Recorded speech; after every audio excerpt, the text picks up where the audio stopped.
Hello friends, welcome back to அன்கலிகர். இன்றைக்கி நம்ம இந்த வீடியோவில் எதை பற்றி பார்க்க போகிறோன்னா, எங்கள் ஊர் கோவில் திருவிழாவை தான் பார்க்க போகிறோம். தருவை ஆறுபடை பாலமுருகன் கோயில் வைகாசி விசாக திருவிழா. வைகாசி விசாகத்தை முன்னிட்டு 3 நாள் திருவிழா. ஃபஸ்ட் டே வந்து சமயப்பு மாணவர்கள் விளையாட்டு போட்டிகள், பண்பாட்டு போட்டிகள், கலை நிகழ்ச்சிகள் அந்த மாதிரியெல்லாம் நடந்துச்சு. ஸோ வந்து எனக்கு ப்ராப்பராக வந்து வீடியோஸ் வந்து நான் எடுக்கலை. ஸோ வந்து எனக்கு கிடைச்ச கொஞ்சம் வீடியோஸை வச்சு தான் இந்த வீடியோ வந்து நான் கவர் பண்ணி கொடுத்துருக்கேன். விசாகம் குளித்தல் வீடியோ தான் இது. கடலில் வந்து விசாகத்துக்கு குளிச்சுட்டு சாமிக்கு வந்து கும்பம் எடுத்துகிட்டு வராங்க. இது வந்து 2வது நாள் திருவிழாக்குள்ளது. அடுத்ததாக வந்து இந்த கண்டினியூஷனில் வந்து கோயிலில் வந்து ஒரு ட்ராமா நடந்துச்சு. ட்ராமா என்னென்னா, கான்செப்ட் என்னென்னா, முருகப்பெருமான் வந்து சிவபெருமானுக்கு பிரணவத்துக்கு பொருள் கூறினது தான் தந்தைக்கு உபதேசித்தம் செய்த ட்ராமா தான் நாங்கள் வந்து திருவிழாவுக்கு வச்சுருந்தோம். ஸோ வந்து அதில் வந்து ஒரு 2 இடத்துல பாட்டு வரும். அந்த பாட்டு நான் போட்டால் காப்பிரைட்ஸ் கிளைம்னு வரும். ஸோ அதான் அந்த பாட்டை நான் பாடி ட்ராமாவை கம்ப்ளீட் பண்ணிப்பேன். பாருங்கள், ரொம்ப நல்லா இருக்கும். தாமரை மலர்கள் 6 அதில் தவழ்ந்தன குழந்தைகள் 6 அன்னையாவல் கொண்டாட தழுவிய போது குழந்தைக்கு முகங்கள் 6 தாமரை மலர்கள் 6 அதில் தவழ்ந்தன குழந்தைகள் 6 அன்னையாவல் கொண்டாட தழுவிய போது குழந்தைக்கு முகங்கள் 6.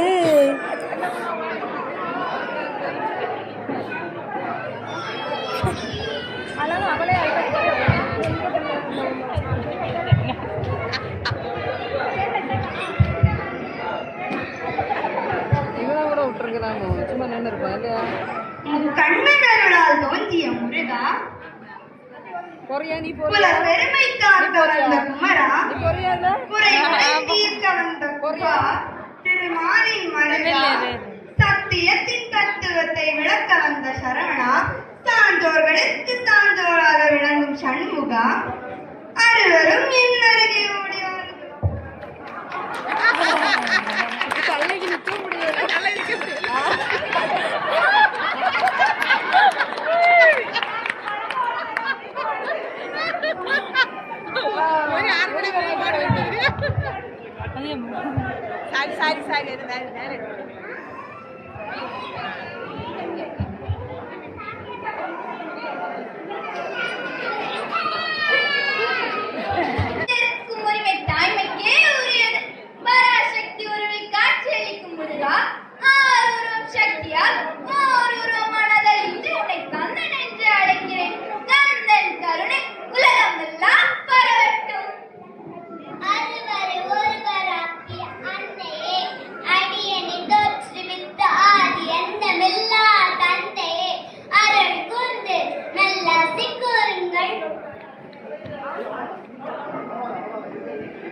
உபதேசியுங்கள். கார்த்திய பெண்களே, நீங்கள் விரும்பிய அஷ்டமா சித்தியை நான் உங்களிடம் உபதேசிக்கிறேன். கண்ணனை வணங்கும் அனைவரும் உங்களை வணங்குவார்கள்.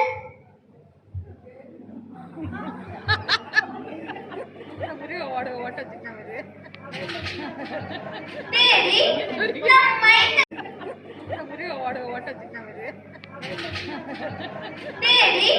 நம் மைந்தன் பிள்ளை விளையாட்டு விளையாடி வேடிக்கை காட்டும் காட்சியை பார்ப்போமா? அப்படியே ஆகட்டும் சுவாமி.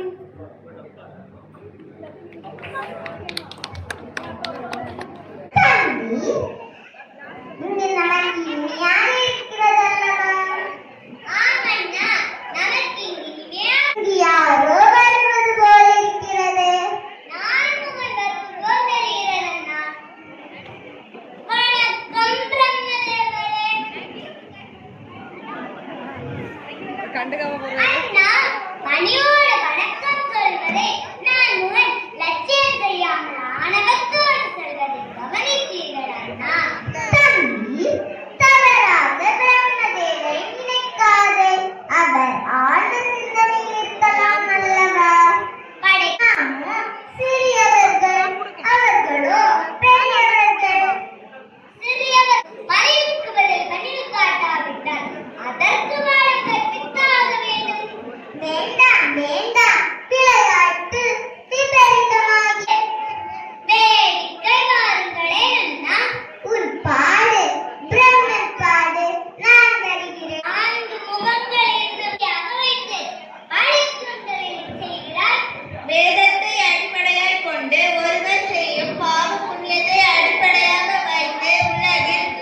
சிறு பிள்ளை நீ எதற்கு தலையிடுகின்றாய்?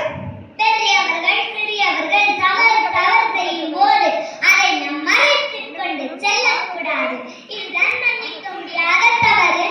முருகா, வாயமற்று தைரியமும் வந்துவிட்டு அத்துடன் பேசவும் கற்றுக்கொண்டாய். தாயே, வேதத்திற்கே நாயகன் என் தந்தை, வல்லமைக்கே நாயகி என் அன்னை. பிறகு பேச்சையும் தைரியத்தையும் விலை கொடுத்து வாங்க வேண்டும்.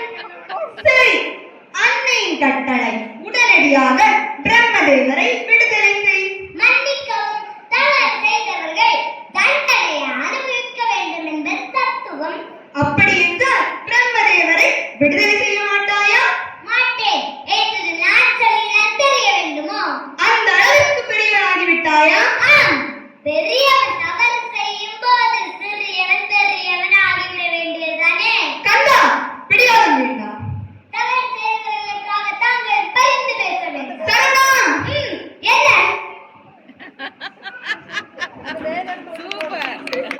ஆண்டின் தந்தை கட்டளையை ஆறுமுகன் நிராகரித்தான் என்று அவர் சொல்லிற்கு ஆளாகாது.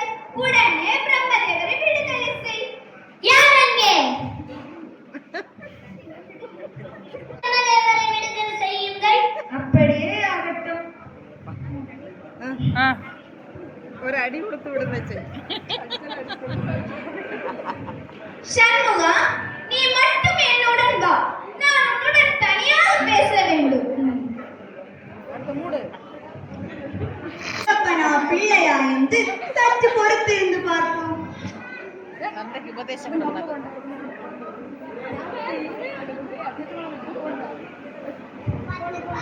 ரசிக்காதவன், அவசரத்தோடு பாடியவன், அதற்கு குரல் சொல்ல தெரியாதவன், இந்த 4 குற்றங்களில் ஏதேனும் ஒன்றை செய்தால் சிந்தித்து சிந்தித்து சிந்தித்து அவனை தனியாக சிறையில் அடைத்து வைக்க. சிவாயன் என்ற இந்த எழுத்து உங்களுக்கு, சரவணபவ என்ற அரழுத்து எனக்கு. போதுமா? விளக்கம் இன்னும் வேணுமா? ஆஹா, புரியுதா? ஆஹா, புதிதா? தந்தைக்கு மந்திரத்தில் தாரப் பொருளுரைத்து தகப்பன் சுவாமி என பெயர் பெற்ற முருகா, மண்ணுக்கும் விண்ணுக்கும் சுவாமி என வந்த என் சுவாமி குணாளனே, சுவாமிநாதா. இனிதே நல்லபடியாக எங்கள் ட்ராமா நிறைவேறியது. எப்படி இருந்துச்சு அப்படிங்கிறத கமெண்ட் பண்ண மறக்காதீங்க.